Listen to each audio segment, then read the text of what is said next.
nós queremos entregar esta vida em tuas dadivosas mãos. Pai, o use conforme o teu querer. O use com autoridade, com sabedoria, com determinação, com intrepidez. Deus, que venha do teu coração para o coração do teu servo, e assim nos alcançar a tua palavra. Dai a ele a graça que necessita para a exposição da tua magnífica e santa palavra. O abençoe nesta hora.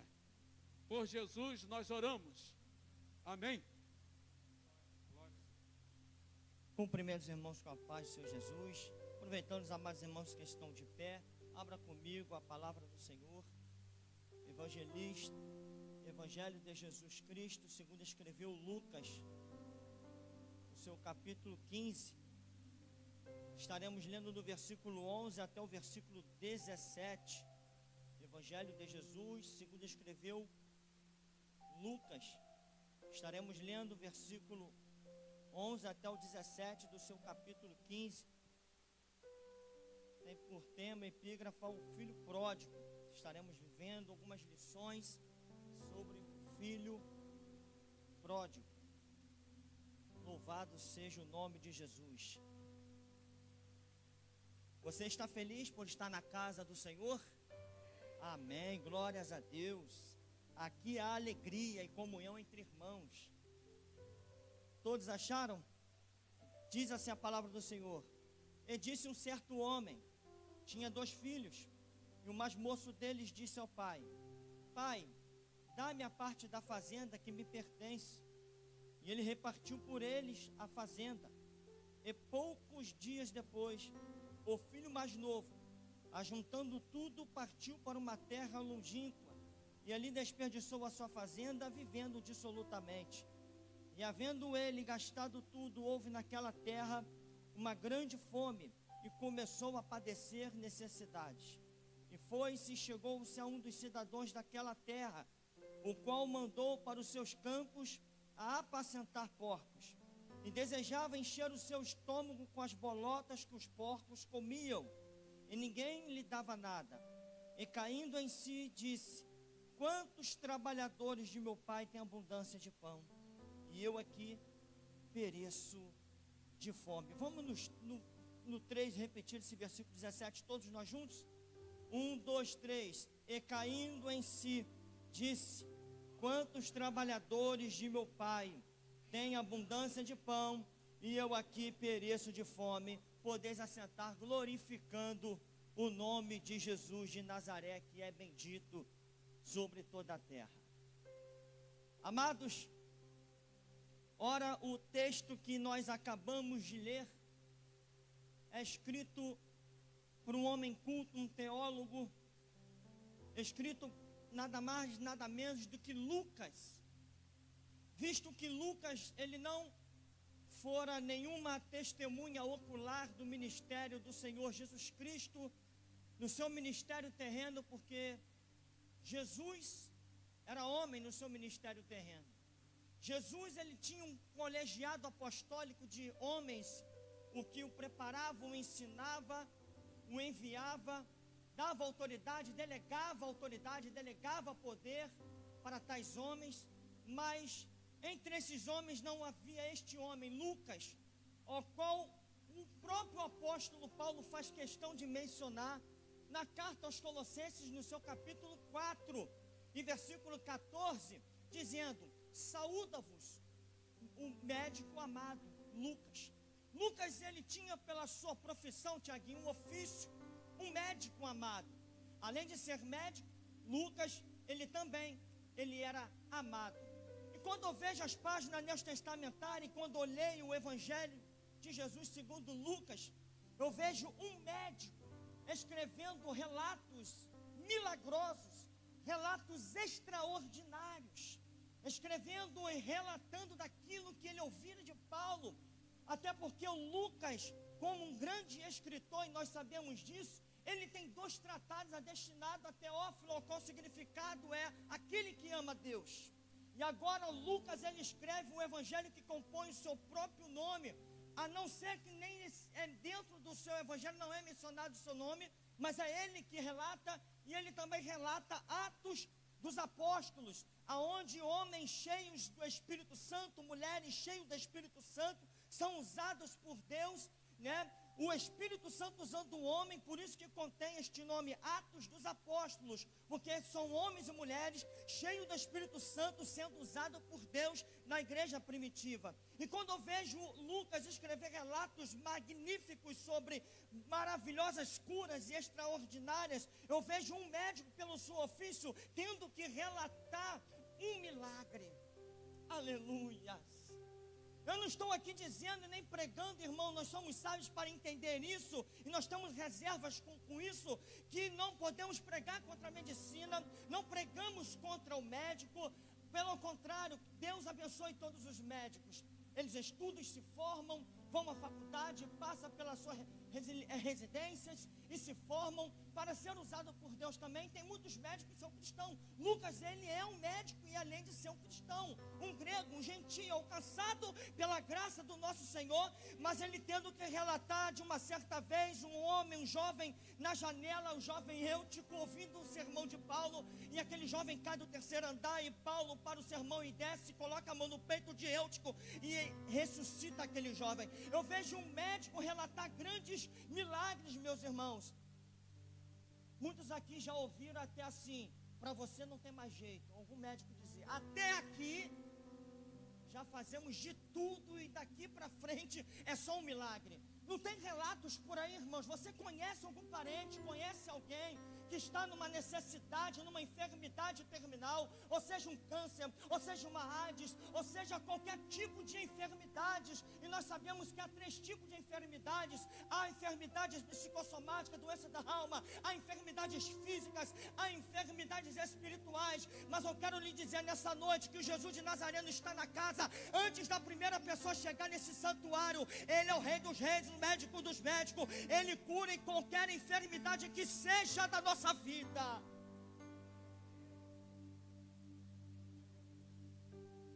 Talvez o médico disse para você: não tem mais jeito.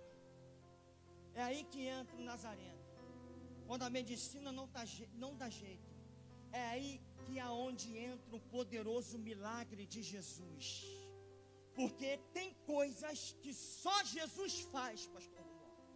Tem coisas que só Jesus pode fazer.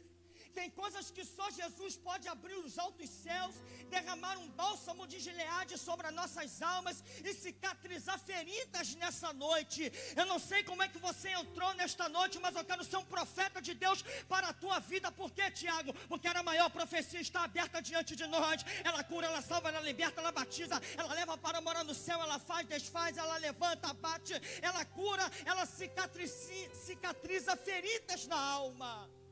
Então nessa noite se entregue ao Cordeiro Santo, Deus Todo-Poderoso, porque o médico dos médicos está aqui nesse lugar. Eu quero abrir um parêntese, meu irmão, porque talvez você entrou tão desanimado neste lugar, você entrou tão caído neste lugar, mas eu quero lhe dizer que existe um Deus Todo-Poderoso, aonde acabam as nossas forças humanas, aonde acaba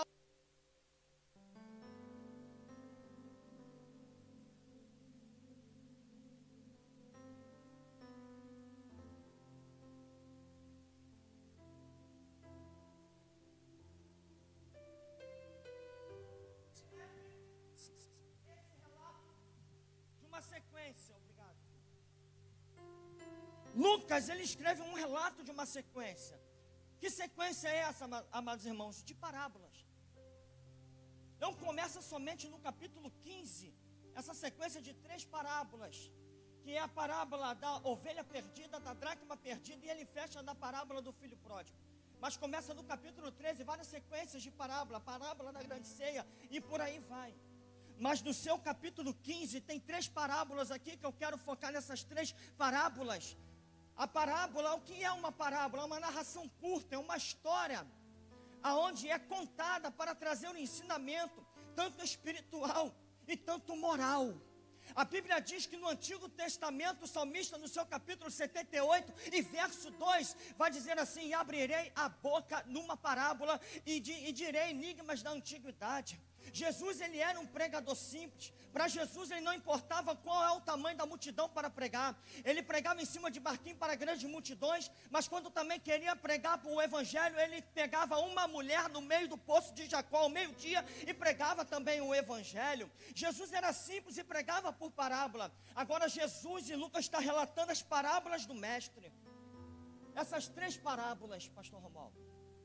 A parábola da ovelha perdida, a qual vai dizer que um homem, vendo que uma ovelha se perdeu e ele deixa as 99, ele começa essa parábola porque o contexto, todos iam ter com Jesus, todos os publicanos e pecadores, e quando Jesus vê essa multidão se aproximando, e principalmente homens pecadores e publicanos que tinham uma má fama diante da sociedade, porque cobrava imposto em nome de Roma, você vai ver que ele começa a contar a parábola, Tiaguinho, após aquele povo chegar. Este recebe pecadores e publicanos, este entra, né, em outros textos, em Zaqueu, ele entra dentro da casa de Zaqueu, come com pecador, e esse aí é beberrão, é comilão. Aí Jesus começa a contar história, Jesus começa a relatar a parábola dizendo: havia um homem que perdeu uma ovelha. Nós sabemos que o texto é fiel dizendo que é o homem, mas nós simbolizamos como pastor, que perdeu assim uma ovelha, deixou as 99 no deserto e foi atrás daquela que se perdeu. E a Bíblia diz que ele, encontrando aquela ovelha, nada mais, nada menos, ele tem uma atitude de alegria. Ele coloca a ovelha sobre os seus ombros, porque ombros é responsabilidade. Ser um pastor não é fácil, ser pastor não é diversão, é responsabilidade. E ele coloca nos seus ombros, no seu ombro, e a Bíblia vai dizer que ele vem jubilosamente, com grande júbilo. E ele convida os amigos e os vizinhos, só para dizer que achou aquela ovelha perdida. Aleluia. Na segunda parábola, a Bíblia vai dizer que uma mulher perdendo uma dracma, ela perde dentro do seu lar, dentro da sua casa a dracma, e ela começa a acender a candeia, porque para trazer luz à escuridão para achar, porque tem coisas que só se acha quando acende a luz, e ela acende a luz e começa a varrer a casa, começa a fazer uma faxina, meus irmãos, para tentar achar aquela dracma. A Bíblia diz que ela procura diligentemente. O que é diligentemente? É procurar fielmente a sua dracma perdida. Ela não sossega enquanto não acha aquela dracma perdida, e ela também tem uma atitude, e ela não prefere guardar só para ela.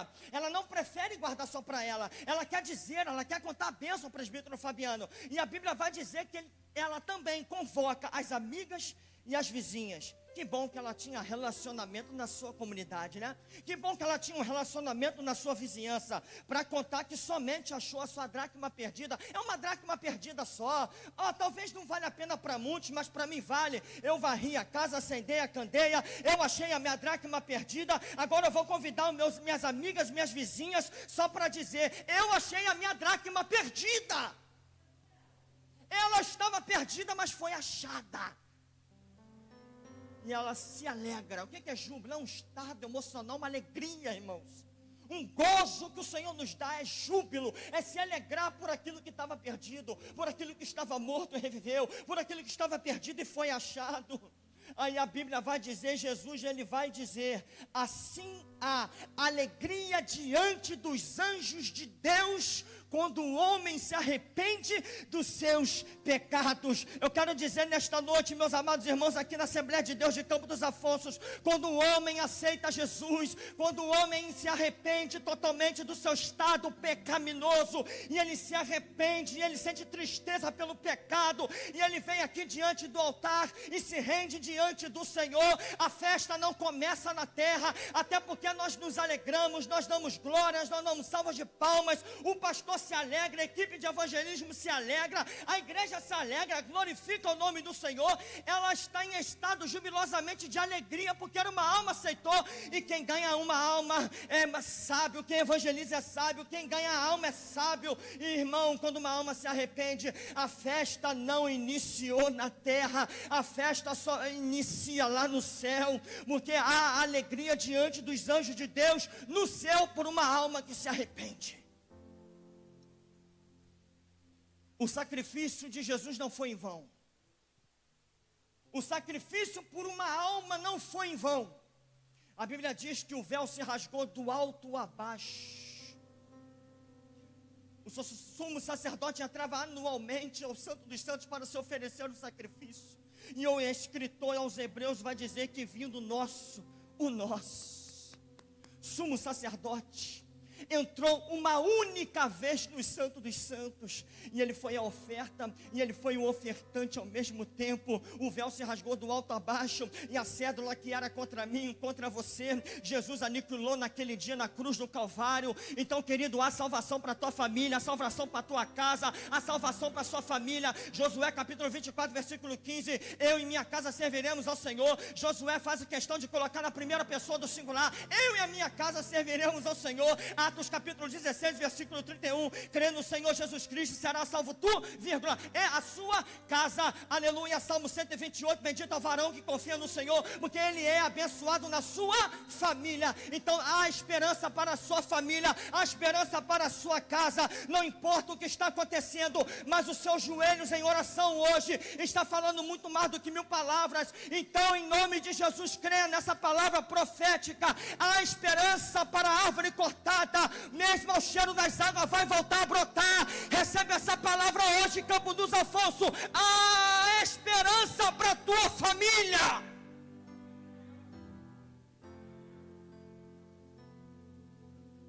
Mas nem sempre é fácil. Tem atitudes que têm consequência. Aqui é o filho mais novo. Agora nós entramos na parábola do filho pródigo, e você vai ver que na parábola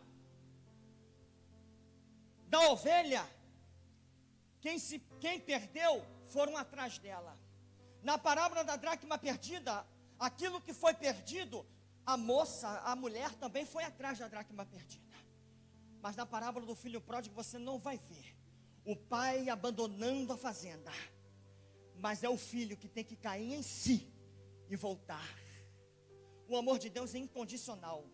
Não fez o pai sair da fazenda, mas fez o filho voltar para o pai, da onde tinha se perdido. Ele pede a herança, e a Bíblia diz que o pai reparte por eles a herança.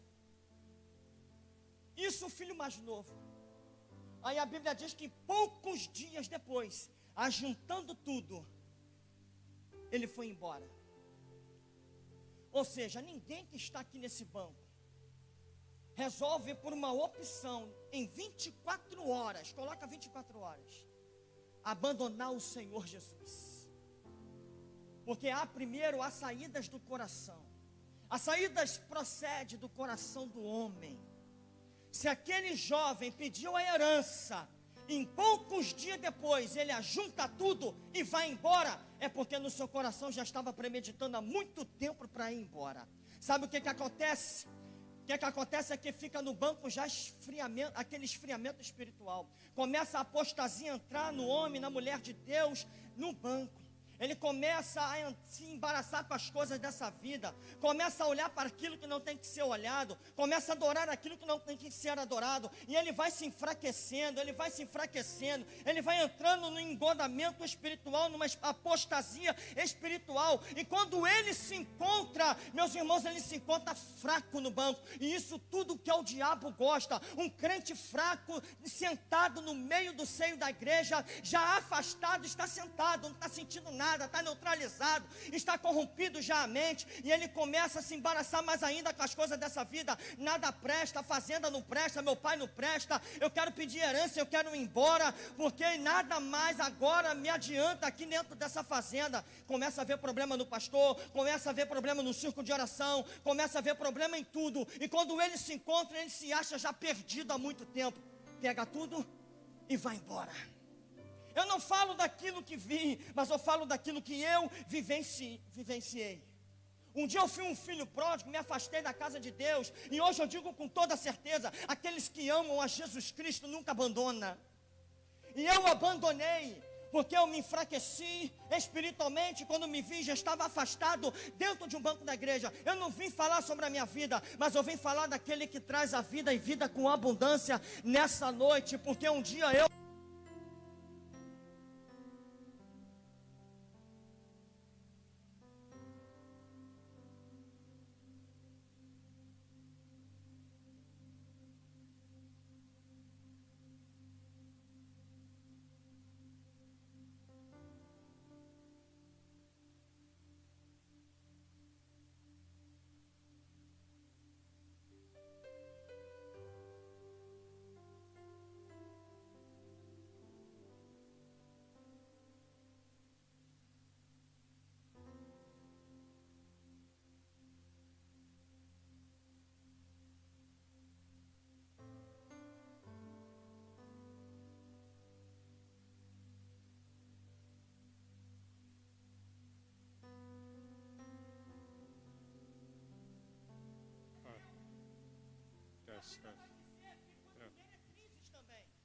Por que, irmão Tiago, você está dizendo isso, afirmando que foi com meretrizes? Porque quando ele volta para a fazenda, o filho mais velho falou: eu te servi há tanto tempo, tu não mataste um animal para mim?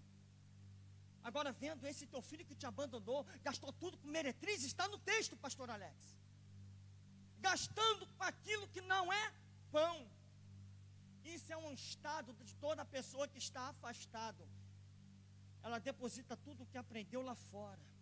Uma vez me convidaram em 2014 para fazer parte de um Master Coach, para dar palestra para a Rinode, para dar palestra para a empresa. Tiago, você fala bem, você tem uma boa oratória, você consegue persuadir alguma pessoa, você consegue vender, vem trabalhar conosco, venha dar palestra, venha ser um palestrante motivacional. Eu não tenho nada contra Master Coach, eu não tenho nada contra isso, porque eu creio que é a palavra que liberta, é a palavra que salva, é a palavra que cura. Eu não tenho nada contra motivação, querido, mas Deus nos levantou como profeta nessa geração para pregar a palavra genuína no nosso Senhor.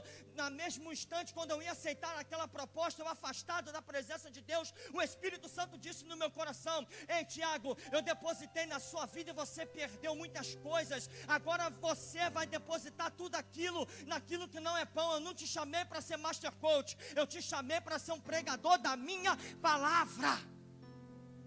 Não desperdice aquilo que Deus lhe deu. Não desperdice aquilo que Deus depositou sobre a tua vida, porque o dom vem de Deus, não é seu, é derramado para você usar na casa do Senhor. Então, querido, não aceite propostas malignas, não aceite propostas que vão lhe afastar. Deposite a sua fé, deposite o seu coração, deposite a sua vida totalmente na obra do Senhor, porque através de você Deus quer salvar muitos. E aquele jovem desperdiçou a sua fazenda dissolutamente, perversa, vivendo em libertinagem, fazendo tudo em excesso, ao contrário dos bons costumes que aprendeu. Pode ter certeza que na sua mente aí você conhece alguém que tinha uns bons costumes, aprendeu um bom costume, foi educado, e agora está desperdiçando tudo lá fora. Essas almas estão chorando noite e dia, mas elas têm que cair em si. O versículo 17 diz: e caindo em si, ele disse: quantos trabalhadores do meu pai nessa hora. Em outros textos diz: quantos jornaleiros, ou seja, trabalham em jornada, em trabalho. Ele começa a pensar nos trabalhadores dentro da fazenda, e dizendo que nessa hora tem pão, e eu aqui pereço de fome. E o que lhe restou para ele foi apacentar porcos. A Bíblia diz que ele não comeu as bolotas de porcos, presbítero Fabiano. A Bíblia diz que ele desejava comer daquela comida de porcos. Agora imagina para o judeu, né? É uma parábola, tudo bem. Agora imagina para o judeu, que não pode nem comer a carne do porco. Agora imagina tocar na comida do porco. Meu Deus do céu, meu Jesus. Olha o estágio que esse jovem entrou. Olha o estágio pecaminoso que ele entrou, desejando comer daquilo que os porcos se alimentavam. E ele dizendo: na casa do meu pai tem pão, pastor Alex. Na casa do meu pai o povo está comendo pão, e eu aqui estou querendo comer bolotas de porco. Todo aquele que está afastado de Deus, ele quer preencher o vazio com coisas paliativas. Todo aquele que está afastado do Senhor, ele quer preencher aquele vazio que sente com algo, mas pode até preencher, mas daqui a pouco vai colocar a cabeça no travesseiro e vai começar a lembrar que o Espírito Santo é maravilhoso, vai começar a lembrar que o Senhor é bom e a sua benignidade dura para sempre. Eu quero dizer, quem ficou na fazenda tinha pão, e quem estava fora da fazenda, o que restou foi bolotas de porco. Eu quero lhe dizer, você está aqui dentro hoje para ouvir a palavra do Senhor. A padaria hoje aqui é do terceiro céu, é fresquinho para você. Jesus disse: eu sou o pão vivo descido do céu.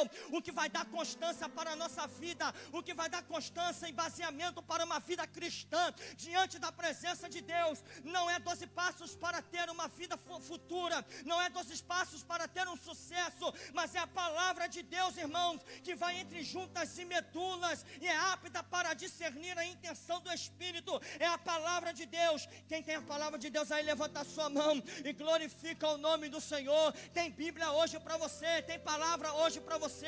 Aqui é um lugar onde nós pregamos a palavra, aqui é um lugar onde nós nos alimentamos da palavra do Senhor. Deus tem milagre para a sua vida em nome de Jesus. Tem alimento para a sua vida, tem alimento para a sua casa. Não desperdice, porque tem alimento na casa do Senhor. E caindo em si, quantos trabalhadores do meu pai têm abundância de pão?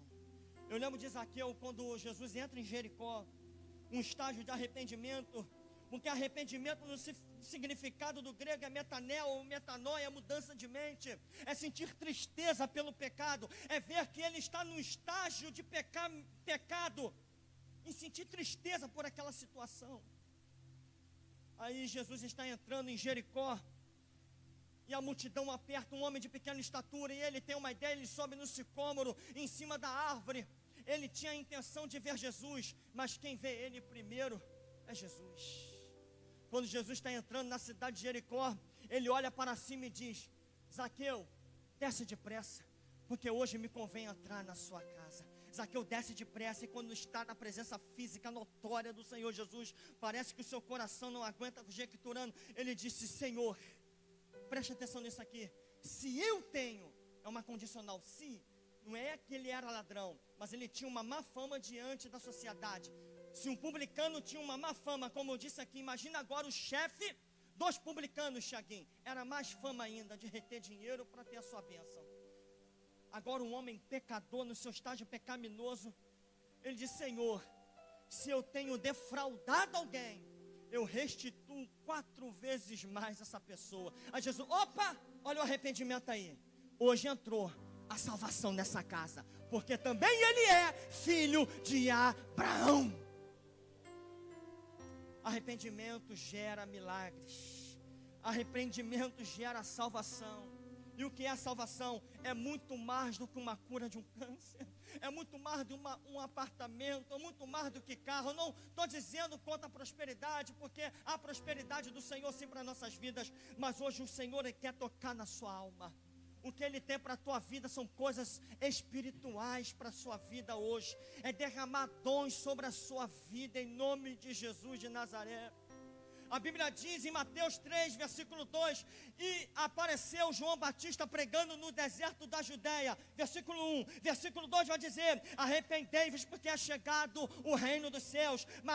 Mateus capítulo 4, versículo 17, Jesus vem na mesma pegada e dizendo: arrependei-vos, porque é chegado o reino dos céus. Em Atos dos Apóstolos, no capítulo 2, quando os homens ouviram o sermão de Pedro, aqueles homens compungiram em seus corações e disseram: e agora, varões, irmãos, o que nós vamos fazer? Aí Pedro vai dizer: arrependei-vos e seja cada um de vós batizado em nome de Jesus Cristo Nazareno, para que venham tempos de refrigério. O arrependimento nunca deixou de ser arrependimento e pecado nunca deixou de ser pecado. Então se arrependa hoje para a glória do nome do Senhor, porque tem milagre para a sua vida. Eu não sei o que você tem passado, eu não sei o que você tem pedido, mas eu sei que é um tempo para todas as coisas debaixo da terra, debaixo do céu, para a sua vida e para a sua casa. Então fica de pé comigo nessa noite, glorificando o nome do Senhor, porque eu creio, irmãos, que há um propósito de Deus hoje para a tua vida. Jesus cura na segunda, na terça, na quarta, na quinta, na sexta, no sábado Ele cura. Ele não tem data, não tem horário, não tem local para realizar um grande milagre na minha vida e na tua vida. Mas hoje nós estamos aqui num culto de milagre, nós estamos aqui num culto de libertação. E tudo que é ligado no céu, meu irmão, pode ter a certeza, é ligado no céu. Então se você crê que Deus tem um propósito na sua vida, eu não sei qual é a causa que você tem passado, se é porta de emprego, se é a causa na justiça, se é um grande milagre para o seu familiar. Talvez você deixou alguém em casa e veio aqui buscar por ele. Eu creio que nessa noite, em nome de Jesus, tudo que é ligado na terra é ligado no céu. Então você vem aqui à frente, vamos estar orando. Venha entregar o teu propósito aqui diante do altar do Senhor, porque altar do Senhor é só para quem tem intimidade com Ele. Venha para o altar de Deus. Oh, labachore calabaçúbia. Oh, aleluias. Se entrega ao Senhor. Se entrega, diga para Ele, sem reservas nesta noite. Se entrega totalmente ao Senhor, porque Deus hoje pode quebrar as cadeias, Deus hoje pode quebrar as algemas do inimigo. Presbítero Fabiano, Deus não conhece adversário, quem tem adversário sou eu e você, querido. Isaías capítulo 43, versículo 13 vai dizer: ainda antes que houvesse dia, eu sou, e ninguém há que possa fazer escapar das minhas mãos, porque operando eu, quem impedirá? Deus onisciente, onipotente, onipresente, Ele conhece a tua vida. Então se entrega, sem reserva. Nós vamos estar orando no poder que há no nome de Jesus. Senhor nosso Deus, Pai, em nome de Jesus, Senhor, Deus, abra os altos céus sobre nós nesta noite, ó Pai, aqui em Campo dos Afonsos. Nós cremos no seu milagre, ó Deus. Nós cremos na restituição, meu Senhor. Nós cremos na sua restauração, ó meu Deus. Nós cremos, Senhor, que o Senhor pode fazer grandes milagres hoje na vida, meu Pai, dessas pessoas. Senhor, eu sou o primeiro, ó Pai, a abrir o meu coração nessa noite, ó Deus. Joga por terra tudo que não te agrada, joga por terra tudo que não te louva. Meu Senhor, abra portas de emprego, abra oportunidades. Senhor, se a causa na justiça, oh Senhor, o Senhor é juiz dos juízes. Toma essa caneta, ó meu Deus, tira todas dores da perna, nervo ciático, dores de coluna, dores de cabeça, diabetes, pressão arterial alta. Meu Senhor, o que é uma enfermidade diante da sua glória? Nenhuma enfermidade é tão grande que não possa ser curada pelo Senhor. Ah, meu Senhor, Tu és o Deus do impossível, Tu és o Deus das causas impossíveis. Senhor, eu sinto a Tua graça neste altar, eu sinto a Tua glória neste lugar, ó Senhor. Em nome de Jesus, o Senhor está tocando em vidas neste lugar. O Senhor está vistoriando cada coração. Ele habita dentro de você. Ele habita dentro de você nessa noite. O Espírito Santo que te ajuda nas suas fraquezas. O Espírito Santo que te consola. O Espírito Santo que te abraça naquele pior momento possível da sua vida. Se entrega totalmente ao Senhor, porque Deus nessa noite pode dar a sua vitória no poderoso nome de Jesus. Senhor, toda afronta do inimigo, Senhor, toda afronta, Senhor, do inimigo caia por terra, Deus. Senhor, se afronta, Senhor, do inimigo para essa vida, meu Senhor, joga por terra agora, quebra as cadeias, liberta, quebra as algemas do diabo, joga por terra, Deus, em nome de Jesus. Senhor, toca, toca, meu Senhor.